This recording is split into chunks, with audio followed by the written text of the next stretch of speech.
everybody, Josh and Tommy back at Watch Hill Proper.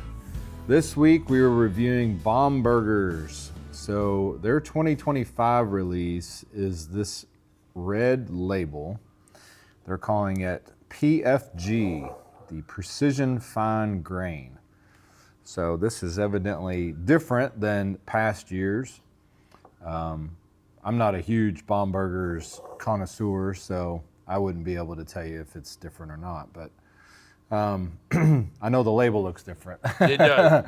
So other than that, excuse me, so 100.2 proof. So it's finished in precision fine grain oak barrels. So we did a little reading on this, and evidently they are doing their first, maturation in a toasted and charred barrel. Yeah. And then they do a second maturation in a combination of 4 different French oak barrels that they've procured from France and air dried and this and that and whatnot. So this is a French oak finish on this, which I think it always is, isn't it, Bombergers? I'm not, like I said. I'm not sure. The last time I had Bombergers, we have a couple members in here who really, really love Bombergers. So I will be curious to see what they think of this one, because they really know the ins and outs of it. I know a little bit. I mean, I've certainly had pours with them, but this looks like a completely different expression. Yeah. Well, they say it is. So this is different than what they've done in the past and how they finished it. And we don't know if this is going to be the new, going forward from year to year, this is how they're going to do it, or if they're going to go back to what they were doing and this is just a one-off. But for now, this is what we have, and I think this is the only release they're going to do in 25. I don't think they're going to do the normal they're not doing the regular yellow label that they always do. So I think this is all we're going to get out of Bombergers this year. So we'll check it out. It's 100.2 proof, and it's Kentucky straight bourbon, finished in a French oak barrel of some sort. The history of Bombergers is interesting. It's Michter's and turned into Michter's and Pinco, and so it's got a really interesting history. Cowdery wrote a book about A.H. Hirsch, and he dives into a little bit about the history of it, but pretty cool. I mean, they've been doing in between Pinco and Bombergers and Michter's been doing whiskey a long time. So pretty interesting read. Yep. So it's a once a year release, and this is this year's. So you get the finish on the nose. Yeah, the nose is bright. You get the finish that it is not just Kentucky straight bourbon for sure. And I'm not, I guess, full disclosure, typically French oak is not my thing. Yeah. Not exactly mine either. I've had good and bad, but a lot of people really like it. So we'll try to be true to what it is. You certainly hit it on the nose. You definitely get it. Nose is good though. I actually kind of like it, it's a good nose. It is actually. It's very floral, very bright. If it just can hold up. If the taste holds up to what the nose is, I'm gonna like this. Yeah. I don't know if it will, but I do like the nose.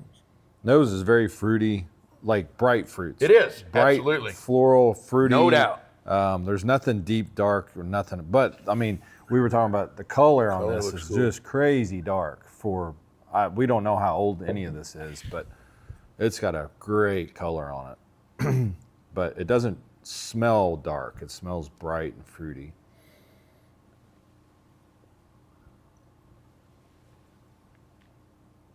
I literally couldn't tell if I really loved that or really hated it.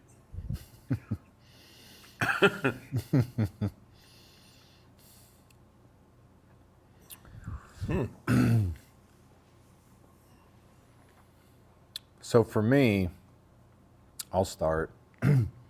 Initially, I didn't like it, but then as it went back and progressed through the palate, it got better. That's how I would rate this. Initially, it was like French oak, like raw wood. Yeah. To me, what French oak to me comes across as just like you're eating a 2x4. Yeah. It's just raw. It's not charred. It's just raw, like a piece of wood. If you ever chewed on a pencil, Yeah. Like it's just, that's what it tastes like Yeah. for me, French oak. But then as it went back through the palate, it got richer.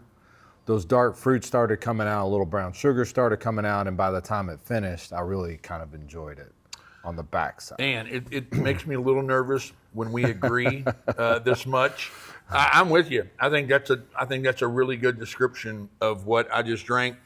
This is, I can't remember on who. I know that I've had several French oak finished whiskeys. It seems like Foregate may have done one, and it seems like Huber's may have done one. Okay. And I remember thinking that they were pretty good. This is probably as good as I remember having. It's not exactly my jam. It's Right. kind of like anything that we do when it's overly sweet. It's something that I would have a pour of. Right. It's not, it's not our jam, our Elijah, Right. our Bookers, or whatever that we can have 2 or 3. Right. It's you have one. Right. And that to me is this. It's good, and I'm just. The Amberana world is over for me. I'm out of it. I'm out of it. I'm just done with it. I'm that get off my lawn guy already. I want to go back to Kentucky straight bourbon, and let's see who can make it the best. But when you have stuff like this that's done pretty well, it makes me rethink my stance on I want everything to be Kentucky straight bourbon whiskey. It's good. It's a pour. That's what I would have of this. It is a French oak. I mean, it's I don't want to say classic French oak, but it definitely, if you like French oak, it's definitely coming through. You're going to love this. If that is your jam, if French oak finished whiskey is your jam, you'll love this. This is well done. Yeah, and to that end, it's very good. There's nothing offensive about it. Like I said, except initially it was like, here comes that French oak. I kind of thought. But then as it went back, the bourbon kind of took over a little bit more, and the undertones of whatever this bourbon mash bill is, it kind of took over for me, and that came through on the back palate. I would agree. And I agree. I'm with you on good. that. So the nose is very good. It's good. the nose is great. Solid. Yeah. Going back to the empty glass, it's a bourbon nose. It's like I said, it's fruity and floral. Yeah. Little sweet. But yeah, so I'd probably, obviously, like, my palate's all over that. So I would almost classify that as like the nose was good, the palate went down, and then the finish went way up. I'm probably with you on that.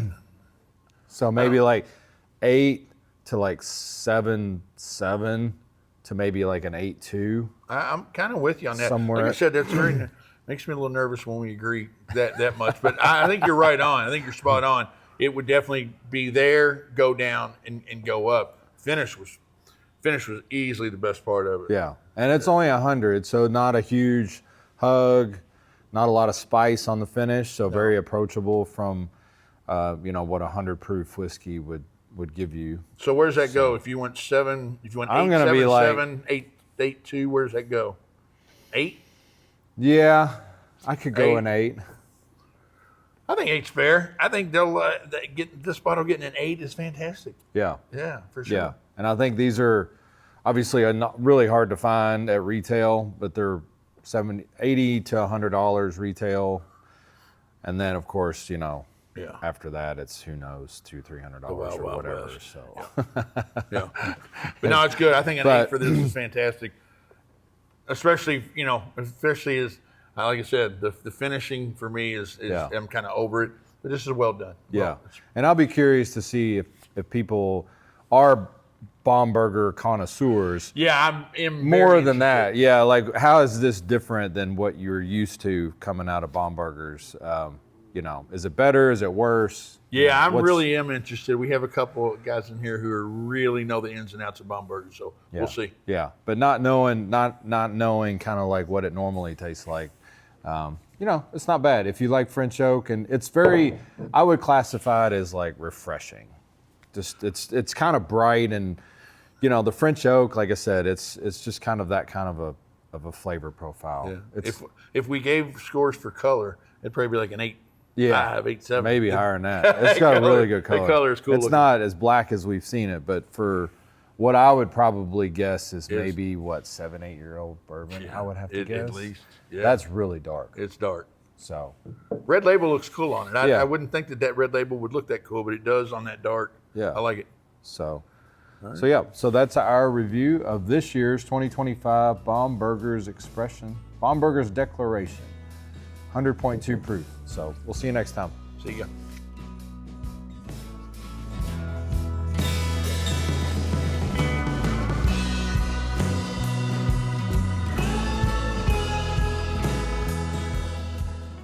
Hey guys, I'm Tommy. This is Josh. We're the owners of Watch Hill Proper. We are the largest American whiskey bar in the world. We're located in Louisville, Kentucky. We'd love for you guys to come out and visit us. We offer, elevated cuisine, great cocktail list, and the wall is what people show up to see. Definitely can satisfy your palate from standpoint of whiskeys, different bourbons, different flights. You can make your own, but we have wines, cocktails. Michael Crouch is our chef. I was gonna say, amazing food. So we'd love to have you come out and visit. Join us for dinner, join us for a tasting. Check us out on the website, watchhillproper.com. You can make reservations. You can see our events that we have on the calendar, and we'd love to have you.